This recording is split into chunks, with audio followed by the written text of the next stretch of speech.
সুপ্রিয় দর্শক, স্বাগত জানাচ্ছি বৈশাখী টেলিভিশনের নিয়মিত স্বাস্থ্য বিষয়ক অনুষ্ঠান বৈশাখী হেলথের আজকের আয়োজনে। আজকের পুরো আয়োজন জুড়ে আপনাদের সাথে থাকবো আমি ডাক্তার ইসরাত জাহান। দর্শক, আজকে আমরা কথা বলবো খুবই প্রচলিত একটি ক্যান্সার, স্টোমাক ক্যান্সার নিয়ে। আমাদের আজকের আলোচনার বিষয় স্টোমাক ক্যান্সার এবং এর চিকিৎসা পদ্ধতি। এ বিষয়ে কথা বলার জন্য আমাদের সাথে উপস্থিত আছেন ডাক্তার আনহারুর রহমান স্যার, সহযোগী অধ্যাপক, লেপারোস্কোপিক, পরিপাকতন্ত্র, হেপাটোবিলিয়ারি এবং প্যানক্রিয়াটিক সার্জন, ঢাকা সেন্ট্রাল হাসপাতাল। আমাদের সাথে আরও উপস্থিত আছেন ডাক্তার আব্দুল্লাহ আল মারুফ স্যার, ক্যান্সার বিশেষজ্ঞ, কেমোথেরাপি বিভাগ, ঢাকা মেডিকেল কলেজ অ্যান্ড হাসপাতাল। স্যার, আপনাদের স্বাগত জানাচ্ছি আমাদের আজকের আয়োজনে। Thank you. প্রথমে আনহারুর রহমান স্যারের কাছে যাব। স্যার, প্রথমেই জানতে চাইব স্টোমাক ক্যান্সারের ক্ষেত্রে আসলে এটার কতটুকু পেশেন্ট আসলে বর্তমানে দেখা যায় এবং এটা আসলে কাদের মধ্যে সবচেয়ে বেশি দেখা যায়? ধন্যবাদ। খুব একটা গুরুত্বপূর্ণ প্রশ্ন করেছেন। আসলে স্টোমাক ক্যান্সার বা পাকস্থলী ক্যান্সার কিন্তু আমাদের কাছে বেশ ভালো পেশেন্টই আসে এবং সেগুলো কিন্তু সাধারণত আমরা মেল পেশেন্টের ক্ষেত্রে বেশি পাই, ছেলেদের ক্ষেত্রে আমরা খুব বেশি পাই। আমার কাছে পুরুষ পেশেন্ট বেশি আসে এবং এই রোগীগুলো কিন্তু ম্যাক্সিমাম যে রোগীগুলো আমাদের কাছে আসে, দেখা গেল যে অনেক ওজন কমে যায়, খেতে পারে না, পেটে ব্যথা এবং এনিমিয়া, এই প্রেজেন্টেশন নিয়েই কিন্তু আমাদের কাছে আসে। স্যার, যখন আপনাদের কাছে পেশেন্ট আসে, প্রথম দিকে আপনারা আসলে চিকিৎসার ক্ষেত্রে কোনটা চুজ করেন বা কিভাবে আগান আসলে চিকিৎসা পদ্ধতি? ধন্যবাদ। খুবই একটা ক্রুশিয়াল কোয়েশ্চেন, কারণ হলো যে আসলে যখন একটা পেশেন্ট স্টোমাক ক্যান্সার, তো প্রথমে ডাইরেক্ট সার্জনের কাছে আসে না। অ্যাকচুয়ালি প্রথমে গ্যাস্ট্রোএন্টারোলজিস্ট বা মেডিসিন ডাক্তারের কাছে যায়, তার এন্ডোস্কোপি বায়োপসি করে যখন দেখে যেটা বায়োপসিতে স্টোমাক ক্যান্সার বা পাকস্থলী, তখন কিন্তু তারা আমাদের কাছে রেফার করে।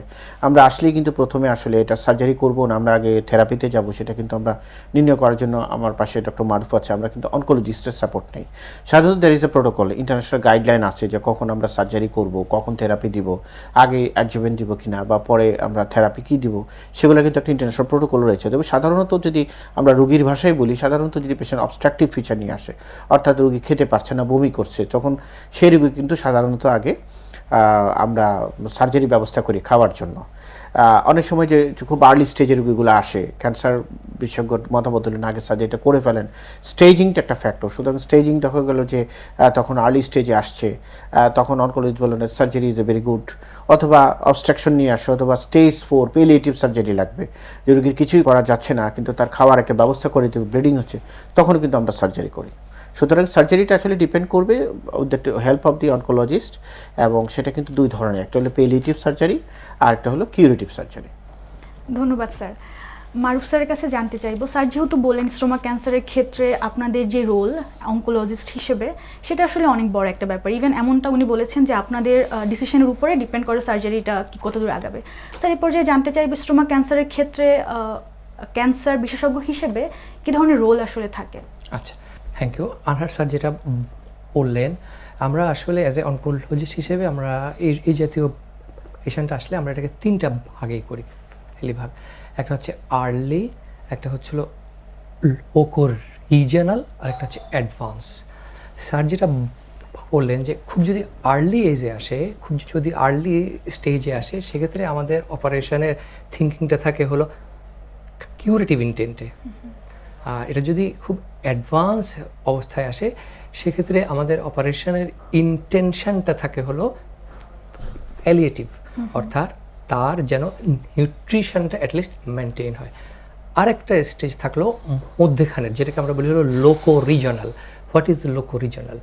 লোকো রিজনাল বলতে হচ্ছে হলো এটা এমন একটা অবস্থানে আছে যে এটা সম্পূর্ণ অপসারণও সম্ভব না, কিন্তু এটা তার সারাউন্ডিংসে অলরেডি স্প্রেড হয়ে আছে, কিন্তু অন্য অঙ্গে এখনও স্প্রেড হয় নাই। সেসব ক্ষেত্রে হয় কি, আমরা আগে নিও অ্যাডজুভেন্ট দিই, নিও অ্যাডজুভেন্ট থেরাপি দিয়ে আমরা জিনিসটা ছোট হয়, স্মল হয়, দেন আমরা এটা সার্জনকে দিই। সার্জন ওই সময় ওনার অপারেবিলিটির ভেতরে সেটাই করেন অপারেশন। ধন্যবাদ স্যার। আনহারুর রহমান স্যারের কাছে জানতে চাইবো, স্যার বর্তমানে ল্যাপারোস্কোপিক সার্জারি খুবই অ্যাডভান্সড একটি সার্জারি। স্যার, ক্যান্সারের ক্ষেত্রে, স্পেশালি স্টোমাক ক্যান্সারের ক্ষেত্রে ল্যাপারোস্কোপিক সার্জারি ঠিক কতটা প্রভাব ফেলছে? ধন্যবাদ, খুবই সুন্দর প্রশ্ন। আসলে এখন যুগ তো অনেক এগিয়ে গিয়েছে। আসলে ল্যাপারোস্কোপির মানে বলবো যে excellent outcome, laparoscopic stomach surgery, বাইরের দেশে জাপান, থাইল্যান্ড, বিভিন্ন দেশে। আমাদের দেশে আমরা ল্যাপারোস্কোপিক স্টমাক সার্জারি করছি, এবং ল্যাপারোস্কোপিক সার্জারির অনেক সুবিধা। কারণ হলো আপনি যখন একটা ক্যামেরা ঢুকে পেটের মধ্যে অপারেশন করবেন, তখন তার ভিশনটা অনেক বেটার হয়, ডিসেকশন অনেক বেটার হয়, রোগীর আউটকাম অনেক পেইন কম থাকে। সুতরাং সব দিক দিয়ে চিন্তা করে laparoscopy is the gold standard. যেগুলা রিসেক্টেবল, যেগুলো উন্নত মানের যন্ত্র দিয়ে আমরা রিসেকশন করতে পারি, যখন এগুলো করা যায় না তখন আমরা ওপেনে কনভার্ট করি। But laparoscopy is much superior than the open. Every surgery can be done laparoscopy, it depends upon your skillness and your technical support. রুগীর একটু খরচ হয়, প্রাইভেট সেক্টরের খরচ হয়, বাট গভর্নমেন্ট সেক্টরে তো কস্ট বলতে নাই বলতে গেলে। তবে আমি অলওয়েজ প্রেফার করবো laparoscopy is better than the open. Sir আপনার কাছে আরেকটা কোশ্চেন করবো, সার্জারির পরবর্তী সময় স্টোমাক ক্যান্সার পেশেন্টের লাইফস্টাইলে ঠিক কতটুকু চেঞ্জ আসে? ধন্যবাদ। আসলে স্টমাক ক্যান্সারে কিন্তু প্রায় কিউরেটিভই বলা যায়, না? ডক্টর মারুফ আরও ভালো বলতে পারবে যে একটা রুগী আগে ভাবতো যে অপারেশন মানে ক্যান্সার হয়েছে আমি মানে মরে যাব, আসলে কিন্তু তা না। একটা স্টমাক ক্যান্সার অপারেশনের পর রুগী দীর্ঘদিন বেঁচে থাকে, এবং অ্যাকচুয়ালি তার স্টমাকের হয়তো কিছু অংশ আমরা কেটে ফেলে দিই, বাকি অংশ খাদ্যনালীর সাথে জোড়া দিই। তখন লাইফস্টাইলে কিছু পরিবর্তন বলি যে খাওয়ার ক্ষেত্রে সলিড ফুড বা লিকুইডটা আপনি 30 মিনিট পরে খাবেন, এই ধরনের একটা লাইফস্টাইল থাকে। বাট যদি আর্লি স্টেজে করে কিউরেটিভ 100% কিউরেটিভ, সেক্ষেত্রে বাকিটা তো অনকোলজিস্ট সাপোর্ট দেয় যে থেরাপি কতদিন দিবে। তো আমার কাছে মনে হয় যে লাইফস্টাইল নর্মাল লাইফস্টাইলের মতো জীবনযাপন করে, এবং আপনি অনেক পেশেন্ট দেখবেন বাইরের দেশেও যে স্টমাক ক্যান্সার ল্যাপারোস্কোপি করেছে বা ওপেন করেছে, he is fine, after 5 years he is fine. So এটা নিয়ে ভয়ের কোনো কারণ নাই। অসংখ্য ধন্যবাদ স্যার। স্যার আপনার কাছে জানতে চাইবো, যখন আপনাদের কাছে পেশেন্ট আসে কেমোথেরাপির জন্য, কেমোথেরাপির ক্ষেত্রে কেমোথেরাপির পরে আসলে স্টোমাক পেশেন্টের কেমন আউটকাম ভালো আসে, এবং কেমোথেরাপির পরে স্যারের মতো জানতে চাইবো লাইফস্টাইলে কতটুকু চেঞ্জ আসে পেশেন্টের? এটা ডিপেন্ড হচ্ছে আমাদের ইন্টেনশনটা কি। আমরা যদি অ্যাডজুভেন্ট সেটিংয়ে দেই, মানে যেই পেশেন্টের অপারেশনটা খুব সুন্দর হয়েছে, ভালো সব কিছু ফেলা হয়েছে, তার ক্ষেত্রে কিন্তু আউটকামটা বেশ ভালো আসে। কিন্তু আমাদের ইন্টেনশনটা যদি থাকে প্যালিয়েটিভ ইন্টেনশন, মানে যেই পেশেন্টের আসলে অলরেডি অ্যাডভান্স ডিজিজ হয়ে আছে, তার ক্ষেত্রে আসলে হয়তো আউটকামটা তুলনামূলক কম আসে। জি স্যার।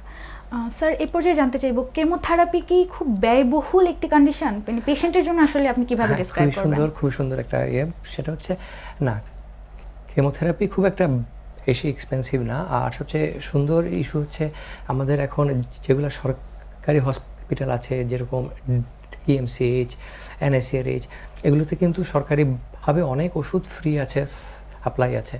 সো ওখানে আসলে খুব একটা খরচ না। খরচ আসে হলো যেসব অ্যাডভান্স স্টেজে আমাদেরকে অনেক সময় ইমিউনোথেরাপি দিতে হয়, ওসব ক্ষেত্রে হয়তো একটু এক্সপেন্সিভ হয়ে যায়। স্যার পেশেন্টের ক্ষেত্রে আমরা দেখি যে এরকম কি কোনো ব্যাপার আছে যে আপনি যেটা আর্লি স্টেজ বললেন, আর্লি স্টেজে যদি ধরা পড়ে তাহলে জিনিসটা আফটার কেমোথেরাপি অর সার্জারি আমাদের রেজাল্টটা খুব ভালো আসছে। তবে স্যার এক্ষেত্রে আমি বারবার এটাই জানতে চাচ্ছি, কারণ মানুষ ভয় পায় কেমোথেরাপি নিয়ে, পরবর্তী কন্ডিশনটা কি আসলে তাদের জন্য পিসফুল থাকে? আমি আমার অভিজ্ঞতা থেকে এটুকুই করি যে আমাদের ভয় কি যে আমার হয়তো হেয়ার ফল হবে, আমার হয়তো স্বাস্থ্য হয়ে যাবে। আসলে এগুলো খুবই সাময়িক। আফটার 6 months, আফটার 1 year এগুলো কিন্তু আবার সম্পূর্ণ আগের অবস্থায় ফিরে আসে। তো আমার উপদেশ থাকবে যে কেমোথেরাপি নিয়ে আমাদের যে ভয়টা আছে এখন আসলে এটা একদমই অমূলক। Thank you so much sir. এটা আসলে পেশেন্টের অনেক কনসার্ন থাকে, এবং তারা দেখা যায় অনেক ক্ষেত্রে ভয়ের কারণে কেমোথেরাপিটা মিস করে ফেলে। ধন্যবাদ স্যার। স্যার আপনার কাছে জানতে চাইবো, আপনি যেহেতু বলেন ল্যাপারোস্কোপিক সার্জারির কথা বর্তমানে, স্যার এটা আসলে কতটুকু ব্যয়বহুল এবং এটার পরবর্তী কমপ্লিকেশন কী কী হতে পারে? ধন্যবাদ। খুব একটা ইম্পর্টেন্ট কোশ্চেন। আসলে রোগীগুলো কিন্তু চেম্বারে আসার পরে আমাদের কাছে বলে স্যার খরচ কেমন হবে। আসলে বাংলাদেশের বেশিরভাগ রোগী কিন্তু সোশিয়াল কন্ডিশন এত স্ট্রং না। রোগীগুলো বিভিন্ন জায়গায় ঘুরতে থাকে, তাদের জেনারেল ফিটনেস কম থাকে। আসলে সার্জারি খরচের চেয়ে খরচটা কিন্তু রোগীটাকে ফিট করতে, সুতরাং তার ব্লাড লাগে, তার অ্যালবুমিন কমে যায়, অ্যালবুমিন দিতে হয়। এই রোগীগুলো কিন্তু হসপিটাল স্টে বেশি হয়। যদি আর্লি স্টেজে আছে we can do surgery and the patient only 7 days, 6 to 7 days থেকে অপারেশনের আগে একদিন আগে ভর্তি, অপারেশন করার পরে 5 দিন রোগীর মুখে খাওয়া দিয়ে চলে যায়। অ্যাকচুয়ালি কমপ্লিকেশন বলতে গেলে কিন্তু এখন অ্যাডভান্স টেকনোলজির কারণে কমপ্লিকেশন বলতে গেলে খুবই কম। হ্যাঁ, রোগীর অ্যানাস্টোমেটিক লিকেজ হয়, হ্যাঁ, গ্যাস্ট্রোজেজনোস্টমি আমরা করি, অ্যানাস্টোমেটিক লিকেজ হয় বা ডিউডেনাস্টাম ব্লো আউট হয়, এটা একটা complication. But the thing is that এগুলোর রেট অনেক কমে আসছে আপনি যদি প্রপারলি ম্যানেজ করে চলে আসেন, কারণ you have to go for surgery. সুতরাং এগুলো আসলে ম্যানেজ করে যেতে হবে, এগুলো খুব আনপ্রেডিক্টেবল। বাট রোগীর খরচ খুব বেশি না আসলে, প্রাইভেট সেটিংয়ে করলে কিছুটা খরচ বেশি, বাট গভর্নমেন্ট সেক্টরে একদমই বলতে গেলে ফ্রি। কিন্তু প্রাইভেট সেক্টরে করলে যেটা হয়, রোগী আর কিউই কম, রোগী আর্লি ট্রিটমেন্ট নিতে পারছে, তার খরচটা মেনলি হয় তার ওষুধপত্রে। রোগীর দেখা গেল যে তার মেডিকেশনস, ব্লাড, তার অ্যান্টিবায়োটিক, তার অ্যালবুমিন, এগুলোর নিউট্রিশন সাপোর্টেই কিন্তু রোগীর অনেক খরচ হয়ে যায়। তো এগুলো তারপর আমি মনে করি যে এগুলো খুব বেশি না, যেগুলো উন্নত দেশের তুলনায় অনেক কম। If you go for India or something like the Thailand, ওখানে একটা রুগী যে খরচে অপারেশন করে, সেম ফর একটা স্টমাক ক্যান্সার, আমার দেখা রুগী থাইল্যান্ডে যে খরচ করে আসছে তার ধরে নেন 10 ভাগের 1 ভাগ আমরা সেই সাপোর্টে ট্রিটমেন্ট দিতে বলছি। সুতরাং আমি মনে করি যে রুগীদেরকে মানে দেশের সার্জনের উপর আস্থা রাখতে হবে, এবং এই ধরনের সার্জারি অহরহ হচ্ছে, অনেকেই করছে। সুতরাং বিদেশগামিতা মানে বিদেশে যে যাওয়ার যে প্রবণতা, এটা কমিয়ে দিয়ে দেশের সার্জনের কাছে এসে সময় নষ্টও কম হবে, খরচও কম হবে, রোগীর আউটকামটা বেটার হবে। স্যার অসংখ্য ধন্যবাদ এত সুন্দর আলোচনার জন্য। দর্শক, আপনার যে কোনো ছোট সমস্যাকে ইগনোর করবেন না, খুব প্রথম দিকে ডক্টরের কাছে আসুন, আপনার রোগটি নির্ণয় করুন এবং সুস্থ থাকুন। আপনাদের সকলে সুস্বাস্থ্য কামনা করছি। পরবর্তী অনুষ্ঠান দেখার আমন্ত্রণ জানিয়ে শেষ করছি আজকের মতো।